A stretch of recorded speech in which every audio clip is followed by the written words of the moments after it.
Assalamualaikum warahmatullahi wabarakatuh. Perkenalkan, nama saya Ahmad Dahulu, Sarjana Ekonomi Magister Manajemen. Saya dosen di Program Studi Manajemen Fakultas Ekonomi dan Bisnis Universitas Muhammadiyah Buton. Sekarang saya akan memperkenalkan mata kuliah yang saya ampu di Program Studi Manajemen Fakultas Ekonomi dan Bisnis Universitas Muhammadiyah Buton, yaitu mata kuliah Manajemen Sumber Daya Manusia. Mata kuliah ini adalah mata kuliah wajib bagi program studi manajemen dengan bobot 3 SKS, berada pada semester ganjil. Mata kuliah Manajemen Sumber Daya Manusia ini membahas tentang konsep dasar manajemen dan manusia yang mencakup konsep dasar manajemen sumber daya manusia, lingkungan manajemen sumber daya manusia, perencanaan manajemen sumber daya manusia, analisis jabatan, rekrutmen SDM, seleksi sumber daya manusia, orientasi dan penempatan, pelatihan dan pengembangan sumber daya manusia, manajemen kinerja dan kompensasi benefit. Mahasiswa akan memahami bagaimana fungsi-fungsi manajemen sumber daya manusia secara komprehensif, mulai dari perencanaan hingga evaluasi kinerja. Pada fokus utama adalah membekali mahasiswa dengan kemampuan yang merancang strategi pengelolaan sumber daya manusia yang efektif dalam berbagai konteks organisasi. Mata kuliah ini juga menekankan tentang isu-isu kontemporer dalam manajemen sumber daya manusia, termasuk aspek legal, etika, dan tantangan global. Adapun capaian pembelajaran mata kuliah ini: 1. Mahasiswa mampu memahami konsep teoritis manajemen sumber daya manusia dalam organisasi. 2. Mahasiswa mampu memahami tentang lingkungan kerja. 3. Mahasiswa mampu dan memahami tentang rekrutmen sumber daya manusia dan seleksi sumber daya manusia. 4. Mahasiswa mampu memahami tentang pelatihan dan penempatan sumber daya manusia. 5. Mahasiswa mampu memahami tentang pelatihan dan pengembangan sumber daya manusia. 6. Mahasiswa mampu memahami tentang manajemen kinerja dan kompensasi. Pada pembelajaran mata kuliah manajemen sumber daya manusia ini menggunakan bentuk luring dengan metode delivery atau interaction, diskusi umpan balik dan tugas, serta didukung asesmen dan penilaian. Tujuannya adalah untuk memastikan proses pembelajaran efektif, partisipasi, dan terukur, serta mendukung capaian pembelajaran mata kuliah. Teknik pertama yaitu proses penyampaian atau delivery, di mana mata kuliah bahan ajaran dapat dipahami dan disampaikan kepada mahasiswa. Selanjutnya, pada setiap pembelajaran mata kuliah ini menggunakan SCL Student Center Learning, di mana cara pembelajaran memberdayakan mahasiswa menjadi objek selama perkuliahan berlangsung. Metode pembelajaran yang saya gunakan pada mata kuliah ini yaitu problem based learning, di mana pada saat memulai perkuliahan saya akan mereview materi perkuliahan setelah itu saya akan menjelaskan materi dan berakhir dengan kesimpulan terhadap materi yang sedang dilaksanakan. Teknik kedua yaitu interaction. Interaction dengan mahasiswa sangat menggunakan blended learning baik secara online maupun offline, tatap muka.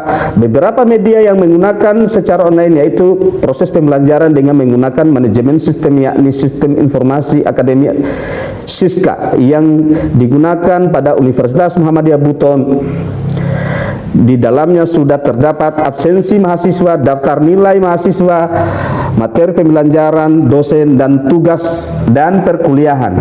Dan yang terakhir, menggunakan media WA Group sebagai media yang digunakan untuk diskusi terkait pembelajaran pada saat perkuliahan berlangsung. Dan yang ketiga yakni penilaian asesmen, di mana dalam proses ini saya selaku dosen mengajar melakukan pressing kepada mahasiswa terkait kehadiran dalam perkuliahan, bobot perkuliahan, tugas, dan UAS, sehingga mahasiswa mengetahui dan dapat mengikuti perkuliahan dengan sebaik-baiknya. Baiklah, selanjutnya saya akan menampilkan proses pembelajaran atau perkuliahan mata kuliah Manajemen Sumber Daya Manusia secara tatap muka. Terima kasih. Wassalamualaikum warahmatullahi wabarakatuh. Assalamualaikum warahmatullahi wabarakatuh. Selamat siang. Gimana kabar? Alhamdulillah baik. Ya, alhamdulillah baik. Oke. Sehat-sehat ya. Ya. Ya. Teman-teman, sebelum sebelum kita melanjutkan perkuliahan, kita baca doa dulu dengan keyakinan masing-masing. Berdoa dimulai, doa selesai. Oke, terima kasih. Melanjutkan dari perkuliahan minggu yang lalu terkait dengan manajemen sumber daya manusia. Sekarang kita berada di bab 4, yaitu perekrutan karyawan. Sebelum kita masuk di materi berikutnya, saya mau evaluasi untuk adik-adik sekalian terkait perkuliahan minggu yang lalu. Apakah sudah ditahu terkait materi yang lalu? Diingat? Ingat. Coba kamu yang tahu apa yang minggu yang lalu? Analisis jabatan. Oke. Analisis jabatan adalah proses pengumpulan, analisis, dan pendokumentasian informasi-informasi terkait jabatan dalam suatu organisasi. Oke, terima kasih. Nelsa?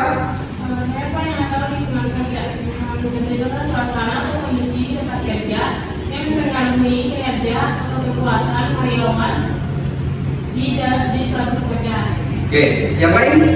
Oke, berarti masih diingat ya bahwa inti dari manajemen sumber daya manusia itu adalah bagaimana terjadinya sebuah proses perencanaan, ya kan, pengorganisasian, ya, pengendalian. Oke, nah kita masuk di perekrutan. Apa yang kalian ketahui tentang perekrutan? Ada? Bagaimana? Iya, kita masuk di perekrutan. Ya. Perekrutan. Kalau menurut Deslet 2022 mendefinisikan bahwa rekrutmen sebagai proses menemukan dan menarik pelamar yang mampu untuk mengisi posisi yang lowong dalam organisasi, ya kan? Berarti perekrutan itu adalah menurut Deslet ya, proses menemukan dan menarik pelamar. Berarti menarik pelamar untuk datang bekerja di kantor, ya kan? Ya. Dan untuk mengisi posisi yang lowong. Artinya apa? Yang lowong itu berarti di masing-masing tempat itu tidak ada sumber daya, maka kemudian kita mengadakan perekrutan. Baru saat mengadakan perekrutan. Kemudian sementara Martin and Jackson 2022 menjelaskan rekrutmen sebagai proses menghasilkan dari kelompok pelamar. Ya, rekrutmen itu menghasilkan kelompok pelamar. Artinya apa? Dia yang memenuhi syarat untuk datang melamar. Dengan catatan dia yang memenuhi syarat untuk datang melamar. Yang kemudian Noel et al. 2021 memperluas definisi dengan menyatakan bahwa rekrutmen adalah praktik dan aktivitas yang dilakukan oleh organisasi dengan tujuan utama untuk mengidentifikasikan dan menarik karyawan potensial. Iya. Apakah ada sekalian pernah melamar pekerjaan sebelum kuliah atau sementara kuliah bekerja kemudian melamar? Ada? Karena? Di mana? Jadi dipahami ya bahwa rekrutmen itu adalah sebuah bentuk bagian dari kegiatan manajemen sumber daya manusia, ya kan? Kemudian prinsip-prinsip rekrutmen, ya. Ternyata sebelum mengidentifikasi para pelamar dan menerima masuknya pelamar, ya kan? Dan menerima para pelamar, maka ternyata perlu adanya yang namanya prinsip-prinsip rekrutmen. Menurut Casio dan Mondial 2022 bahwa prinsip kesesuaian fit and principle, kandidat sesuai dengan budaya, nilai dan kebutuhan organisasi. Ya kan? Iya. Kita bekerja misalnya di organisasi ini dengan standar-standar organisasi yang sangat ketat dan disiplin, ya kan? Yang jelas pada prinsipnya juga kita harus menerima karyawan yang masuk sesuai dengan kebutuhan organisasi, ya kan? Misalnya dia kalau kemudian dia berpakaian sopan, dalam standar organisasi ini berpakaian sopan dan rapi, maka harus juga yang melamar juga harus sopan dan rapi. Oke. Kemudian prinsip transparansi, ya. Informasi pekerjaan harus jelas, ya. Informasi pekerjaan harus jelas, akurat, ya. Informasi pekerjaan harus jelas, akurat, jelas dan akurat. Prinsip, ya. Prinsip keadilan, proses rekrutmen harus adil dan apa? Dan tidak diskriminatif. Ya. Maksudnya apa? Negara kita adalah negara yang sangat mencintai yang namanya toleransi. Sepanjang dia berkompetensi, memiliki nilai yang sama, yang berkualitas, maka tidak bisa didiskriminasi. Berhak dari suku manapun dan agama manapun, berhak dia masuk kuliah atau mendaftar di tempat itu. Makanya tidak boleh ada diskriminasi. Dan itu adalah prinsip berkeadilan. Kemudian prinsip efisiensi, dia harus sesuai dengan waktu dan biaya perekrutan. Kemudian prinsip prediktibilitas, mampu memprediksi kesuksesan kandidat. Artinya apa? Yang diidentifikasi ini adalah para pelamar potensial yang memiliki kualifikasi jelas bahwa orang ini akan bisa mampu bekerja secara maksimal. Ya. Oleh karena itu maka perlu dipertimbangkan. Oke. Kemudian tujuan dan manfaat rekrutmen. Ya. Tujuan primer memenuhi kebutuhan sumber daya manusia organisasi. Ya. Artinya apa? Tujuannya itu adalah memenuhi kebutuhan SDM, terpenuhinya kebutuhan SDM yang lagi kosong, yang lagi lowong. Iya. Oke. Kemudian mendapatkan kandidat berkualitas. Mendapatkan kandidat berkualitas itu contohnya seperti apa? Ada yang kalian tahu? Usia pelamar yang berkualitas. Ya. Kenapa kita melaksanakan perekrutan? Tujuannya supaya kita mampu mengidentifikasi para pelamar ini. Oh, ini dia layak, ini tidak, ini layak, ini memenuhi, ini tidak. Ya kan? Semua sama di organisasi manapun, manajemen dan di perusahaan manapun, semua sama bahwa setiap pelamar itu perlu diidentifikasi. Oh, dia ini sehat jasmani dan rohani, ya kan? Oh, dia ini dia lagi sakit-sakitan, ya kan? Oh, dia ini lolos di kualifikasi karena sesuai dengan kebutuhan sumber daya. Dipahami? Oke. Kemudian tujuan sekunder, ya, meningkatkan brand awareness perusahaan, mempromosikan image positif organisasi. Ya, pada saat mengeluarkan iklan atau menampilkan iklan untuk mempromosikan perusahaan, dia perusahaan jelas mempromosikan perusahaannya, maka kemudian mereka menginstruksikan untuk memberikan menyampaikan kepada masyarakat agar melamar perusahaan itu dengan kualifikasi yang jelas. Melamar perusahaan di sini dengan kualifikasi yang jelas. Kemudian manfaat organisasional, peningkatan produktivitas. Iya, dengan direkrutnya para kandidat sumber daya manusia yang mumpuni, maka dipastikan bahwa produktivitas perusahaan dia akan meningkat, karena orang yang akan bekerja ini orang yang akan berkualitas, yang sehat jasmani dan rohani. Iya, makanya kemudian kenapa peningkatan produktivitas? Oke, bisa dipahami? Iya. Manfaat finansial, kemudian peningkatan kinerja organisasi. Manfaatnya juga untuk meningkatkan kinerja organisasi. Ya, produktivitas organisasi kemudian kinerja organisasi. Pegawai yang direkrut tadi dia akan memenuhi kualifikasi, secara tidak langsung dia akan menjadi pegawai yang akan, karyawan yang akan bisa bekerja lebih baik. Iya. Manfaat finansial. Nah, ini juga perlu diketahui adik-adik, bahwa di dalam organisasi perusahaan dikala melaksanakan perekrutan, jelas ada pertimbangan-pertimbangan tersendiri terkait masalah manfaat finansial, mempertimbangkan masalah manfaat finansial.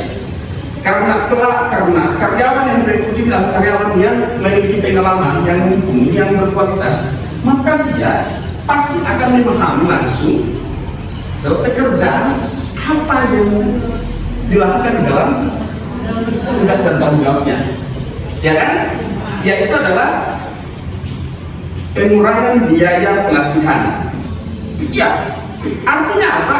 Kalau dia telah memiliki pengetahuan terkait pekerjaannya, maka secara tidak langsung biaya pelatihan tadi akan dikurangi, karena dia tanpa dilatih pun dia telah mengerti dengan pekerjaannya. Iya, beda halnya orang atau sumber daya yang masih awam, ya, sumber daya yang masih awam yang belum mengerti terkait pekerjaannya, maka perlu adanya pelatihan. Oke, paham ya? Pada sesi ini ada yang bertanya, silakan. Silakan Elsa. Berarti dimengerti ya? Mengerti. Silakan. Tapi kan di sini di manfaat organisasional kan ada salah satunya itu pengurangan tim. Kenapa bisa dengan adanya rekrutmen ini dapat mengurangi overtime? Oh begitu. Ada yang tahu? Ada lagi? Iya. Oke, lanjut ya pertanyaan tadi, bahwa kenapa dalam rekrutmen ini dapat memberi manfaat organisasional itu pengurangan tim. Oh iya, kenapa dapat memberi manfaat pada pengurangan yang namanya turnover? Iya, karena perusahaan dia menginginkan efektivitas kerja, maka turnover itu dia akan terjadi pengurangan. Dia pergantian, pengunduran diri, resign karyawan itu kan di situ, ya kan? Maka kemudian dia akan mengurangi itu. Jangan sampai pada saat kemudian belum terjadi perekrutan sudah banyak yang resign, efeknya kan tidak akan bagus buat perusahaan. Makanya dia harus menyimbangi turnover, menyimbangi orang yang resign. Jadi ada yang resign, ada yang masuk, gitu. Ada yang masuk. Yang masuk ini adalah mereka yang mumpuni, mereka yang bekerja, mereka yang kompetitif dan berkualitas dalam bekerja. Itulah makanya manfaat perekrutan. Tidak bisa dipungkiri bahwa suksesnya sebuah kerjaan tergantung rekrutmen yang baik.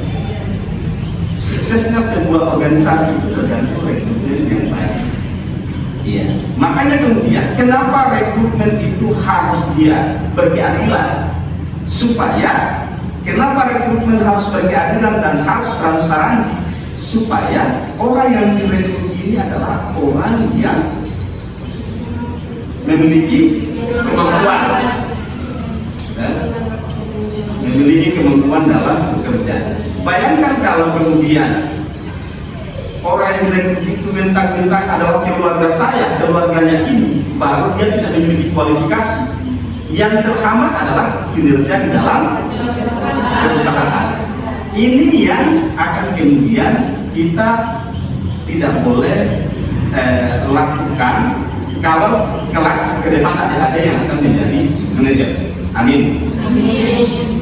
Penting untuk diingat bahwa sekali lagi bahwa suksesnya organisasi tergantung rekrutmen. Memang setelah melaksanakan rekrutmen pasti akan ada yang namanya pelatihan kerja, ya kan?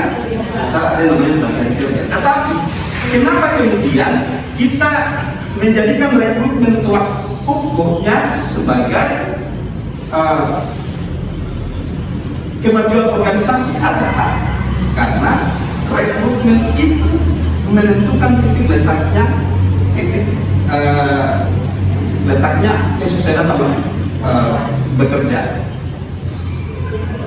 Oke.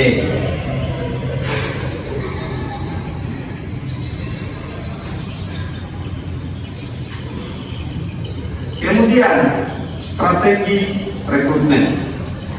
Iya.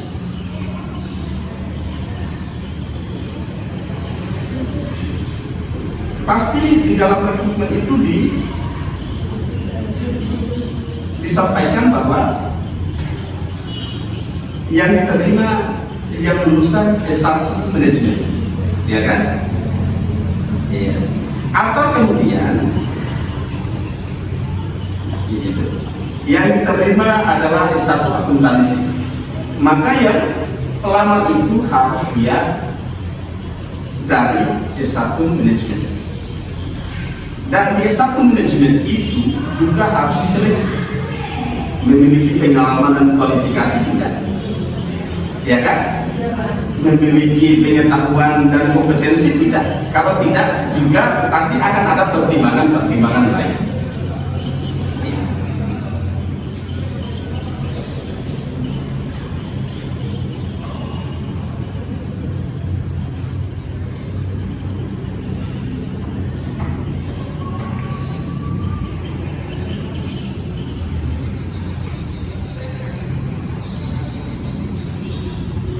Ya, oke.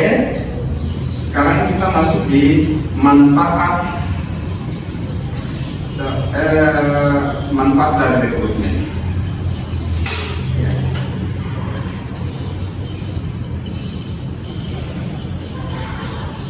Oke, manfaat dari rekrutmen. Manfaat dari rekrutmen yaitu adalah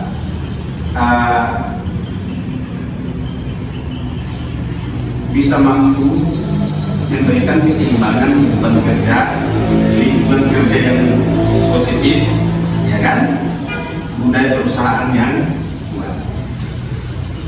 Lingkungan kerja yang positif itu gimana sih? Ada tahu?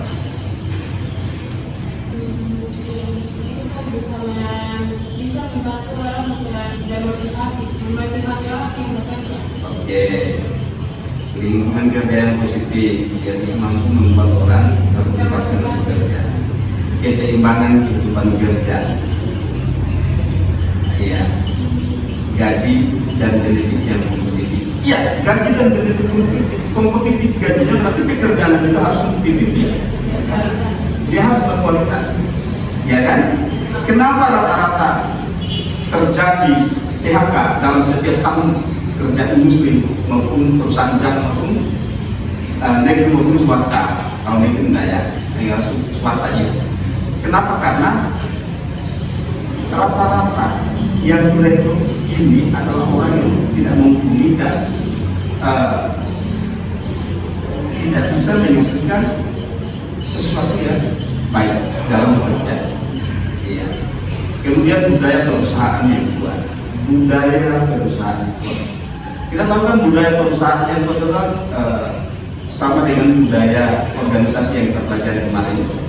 Budaya pekerjaan yang kuat. Orang yang bekerja akan melekat dalam organisasi itu terkait masalah kinerja sumber daya manusia yang ada di dalam perusahaan.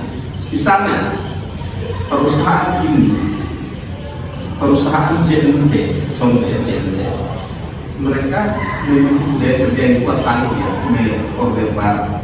Kenapa? Karena rata-rata orang yang melamar itu telah memiliki siap untuk bekerja tepat waktu atau bekerja lebih giat. Ya. Dan rata-rata diterima adalah karyawan laki-laki, ya kan? Karena sektor lapangannya dilakukan, ya kan? Oke, iya. Yang terakhir adalah kesimpulan. Rekrutmen sumber daya manusia merupakan fungsi strategis yang memerlukan pendekatan komprehensif dan terintegrasi. Iya. Merupakan fungsi dari sumber daya manusia yang sangat strategis memerlukan pendekatan yang komprehensif. Kenapa pendekatan yang komprehensif? Karena merekrut pegawai dan mencari pegawai potensial itu atau karyawan potensial tidak gampang di tengah banyaknya lulusan sarjana manajemen, sarjana akuntansi ini. Ya, tidak gampang. Apakah dari akademisi, apakah dari berbagai karakternya, tidak gampang. Makanya kemudian sangat strategis sekali dalam melaksanakan perekrutan. Dia harus melaksanakan pendekatan komprehensif dan karena keberhasilan rekrutmen tidak hanya diukur dari kemampuan mengisi posisi pos rendah, tapi juga dari kualitas kandidat yang diperoleh dan dampaknya terhadap kinerja organisasi jangka panjang. Iya. Karena rata-rata perusahaan itu mereka bekerja bertindak atas dasar visi-misinya. Maka kalau visi jangka panjang berarti dia harus menyiapkan pegawai yang memang berkualitas jangka panjang. Makanya tadi kenapa tujuannya harus ketat dalam rekrut, karena kita mencegah turnover tadi. Kita tidak tahu kapan waktu seorang karyawan merasa jenuh untuk mau melepaskan diri atau resign, ya kan? Sementara kita belum menemukan kandidat pengganti. Ya, maka yang terjadi adalah itu tadi pasti kita akan organisasi perusahaan akan mengalami. Kenapa? Karena satu admin dia resign, misalnya admin ini kualitas dia resign. Yang terjadi adalah pasti tidak akan dicapai bahwa apa yang harus dilakukan tahapan ini tidak bisa dicapai karena yang tadi terjadi. Itu juga adalah problem. Makanya kenapa harus melaksanakan rekrutmen itu dengan memiliki kemampuan yang baik. Kemudian pada rekrutmen juga itu penting. Bukan kalau zaman dulu itu masih menggunakan metode manual, sekarang kan tidak. Sekarang teknologi digital itu sebuah solusi untuk mensosialisasikan tentang rekrutmen lowongan kerja di perusahaan. Makanya kemudian karyawan, adik-adik sekalian, kalau sudah sarjana nanti secepatnya untuk mencari kerja, semoga juga menjadi pengusaha yang sukses. Amin. Membuat bangsa dan negara. Oke, itu saja. Saya kira dimengerti ya. Oke, saja dari saya. Billahi fastabiqul khairat. Wassalamualaikum warahmatullahi wabarakatuh. Waalaikumsalam warahmatullahi wabarakatuh.